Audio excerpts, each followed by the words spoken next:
Thanks, Lynn. Next, we're going to hear from Dr. Robin Yabroff, who's also, oh, do we switch this? Okay, I apologize. I'm looking at an old agenda. We actually had a call to switch the order, and I didn't keep it here. Anyway, we're going to hear from Dr. Helen Parsons, who's going to also be talking about, in more depth about one aspect of the AY Hope study.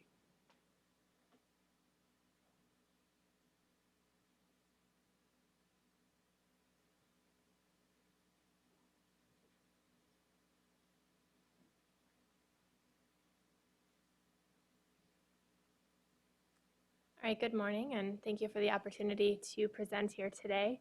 As Ashley mentioned, I'll be presenting some additional results from the AYA HOPE study, specifically looking at the impact of cancer on work and education in adolescent and young adult cancer survivors. And I had the opportunity to work on this study during my previous work at the National Cancer Institute. As many others have mentioned this morning, adolescent and young adult cancer survivors have a unique set of challenges after they're diagnosed with their cancer. Specifically, previous studies in other populations of cancer survivors have shown that the ability to return to work or education after diagnosis can significantly improve survivors' quality of life, can additionally help to reduce social isolation, as well as increase self-esteem. Therefore, understanding how patient and provider factors can contribute to work and educational outcomes will help us to aid in the development of future effective survivorship programs in this population. Therefore, the research objectives of this study were first to identify patient and provider characteristics that were associated with first, a return to work or school 15 to 35 months after diagnosis, as well as a belief that cancer had negatively influenced individuals' plans for work or school. Secondly, we were interested in identifying changes in reported problems with work or studies over time in this population.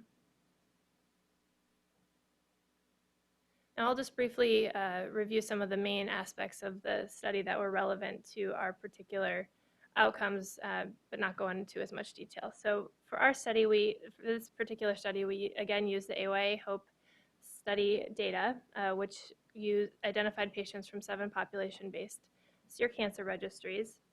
It included the initial self-administered patient survey, which surveyed patients 6 to 14 months after diagnosis on issues surrounding the impact of cancer, quality of life, information and service needs, healthcare delivery, and clinical trial participation, among other outcomes. There was then another follow-up survey 15 to 35 months after diagnosis, which examined changes in the psychosocial work, quality of life, and other outcomes from the original survey. Again, as Lynn mentioned, it included patients diagnosed between 2007 and 2008 in the participating SEER areas who were 15 to 39 at diagnosis with the following cancer sites. Additionally, they required that the participants could read English. And for this study specifically, we included only patients who had completed both the initial and the follow-up survey so that we were able to examine changes in work and educational outcomes over time.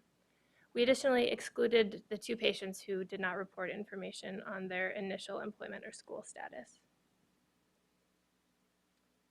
The primary outcomes for this study were, first, a return to full-time work or school 15 to 35 months after diagnosis by asking respondents, what is your current school or employment status? And respondents could identify that they were either part-time or full-time students, working part-time or working full-time, unemployed or disabled, or full-time homemakers. And then we classified individuals as being either in full-time work or school, yes or no. Our second outcome was a belief that cancer had a negative impact on work or school 15 to 35 months after diagnosis by asking respondents, please indicate what type of impact your cancer has had on your plans for work or your plans for school. We then classified individuals that responded that their cancer had a somewhat or a very negative impact as yes and others as no. And finally, we looked at reported problems with worker studies using the modified worker school functioning scale from the Pediatric Quality of Life Inventory, which is a non-standard approach And for this analysis, we looked at reported single item responses and grouped individuals that reported almost always or often with these items compared to other responses. For our methods, we looked at patient and provider factors that were associated with each of our outcomes of interest using a combination of chi-square analyses and logistic regression for the outcomes returning to work or school and cancer impact. And then we also used descriptive statistics to look at reported problems with worker studies. And finally, we conducted a series of sensitivity analyses to examine our outcomes under different assumptions.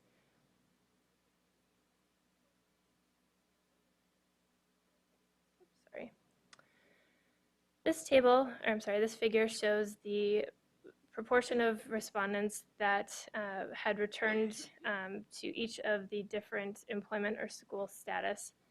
And on the left-hand side, you'll see that among individuals who were working or in school full-time prior to diagnosis, approximately 70% of them had returned to full-time work or school at follow-up, which was the 15 to 35 months after diagnosis. Additionally, among those who were working part-time or in school part-time prior to diagnosis, about 65% of them had either returned to full-time or part-time work at follow-up.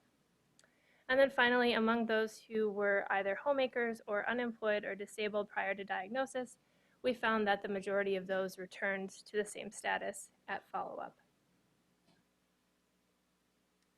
This table shows the proportion of patients who had returned to full-time work or school at follow-up across a series of demographic and cancer treatment characteristics. And on the top box, you can see that by cancer site, while over 78% of those with Hodgkin's lymphoma had returned to full-time work or school, only 46% of those with ALL had done so at follow-up. We additionally see differences in returning to full-time work or school by race ethnicity. So over 76% of non-Hispanic whites had returned to full-time work or school compared to just 53% of non-Hispanic blacks. Additionally, we see that as treatment intensity increases, the proportion of patients who return to full-time work or school decreases. And then I'll draw your attention to insurance. So among those who had their insurance provided by employer or school prior to diagnosis, 85% of those had either returned to work or remained in work at 15 to 35 months after, compared to just 45% of those with no insurance. And finally, we see a large difference in the proportion of patients returning to work or school by what they decided to do directly after their diagnosis. So those who reported no change in their work or school status, 88% of them continued to be in full-time work or school at follow-up, compared to just 47% of those who quit work completely directly after diagnosis. And after adjusting for other patient demographic and cancer characteristics, we continue to see a relationship between insurance status and change in work or school status directly after diagnosis and its impact on returning to full-time work or school. So specifically, we see that those who were uninsured were significantly less likely to return to full-time work or school, as well as those who quit work completely directly after diagnosis. Next, we move on to the belief that cancer had a negative impact on plans for work or school.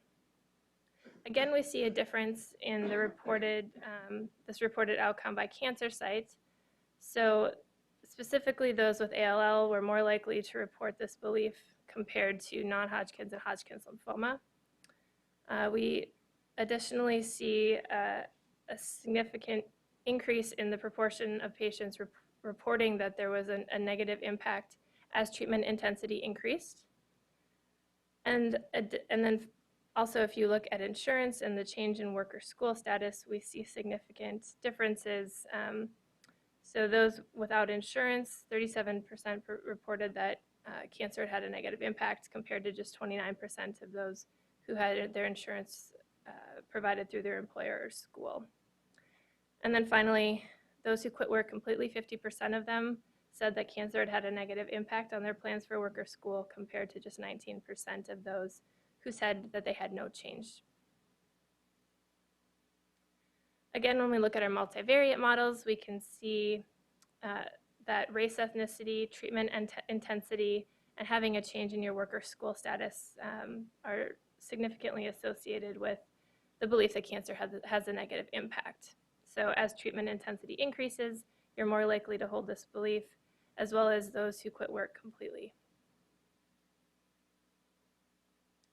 And finally, for our last outcome, this is you'll see a proportion of patients who reported each of these problems with work or school from baseline to follow-up. And overall, in this population, about 50% of our population said that they had a reported problem with work or school, which does change over time for some of our outcomes. So you can see that the proportion of patients reporting that they had to miss work or school to go to the doctor or hospital decreased from the initial survey to the follow-up survey, which is in blue. However, those who miss work or school because they're not feeling well or have trouble keeping up with their work or studies, it's between 20 and 30% of patients, and this doesn't really seem to change over time. However, this was an interesting finding, was that the proportion of patients that report forgetting things is over 40%, but it actually increased from the initial survey to the follow-up survey. And then finally, over 30% of patients reported that it was hard to pay attention at work or school. So in summary, in this study, we found that most adolescents and young adults with cancer do return to work or school.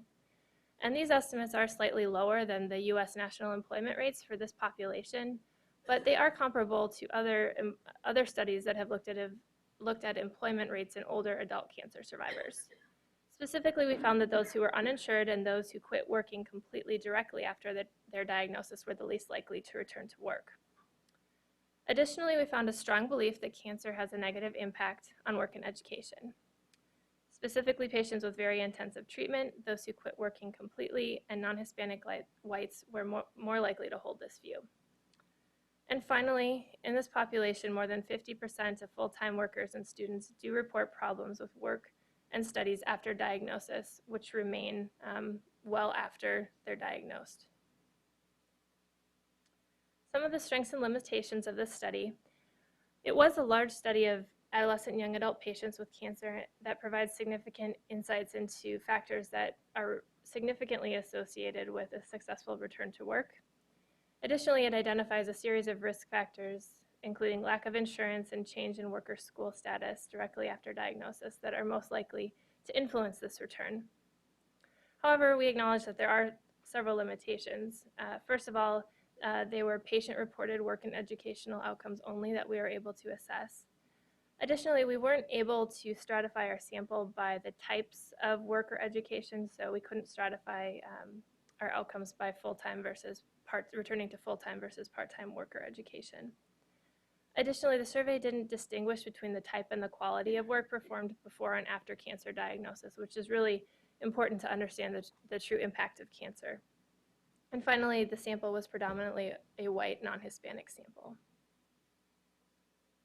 So what do we still need to know? Some of the future directions that we identify in the study is first that there's really an opportunity to understand some of the best practices and interventions for transitioning cancer survivors back into the workplace and school. Additionally, there's an opportunity to examine changes in the type and the quality of work performed before and after diagnosis. Additionally, in future studies, we'd really like to expand our evaluation of work and educational outcomes to a broader range of financial and other outcomes, including bankruptcy and debt, that have been looked at in other populations recently. Additionally, we'd like to evaluate some outcomes in a more ethnically diverse sample of survivors. And finally, knowing that there are more than 500,000 adolescent and young adult cancer survivors, we really need future research that should investigate best practices for the most effective transition and retention of cancer survivors in the workplace. And here are the references to the other studies, and I'd be happy to take questions after. Thank you.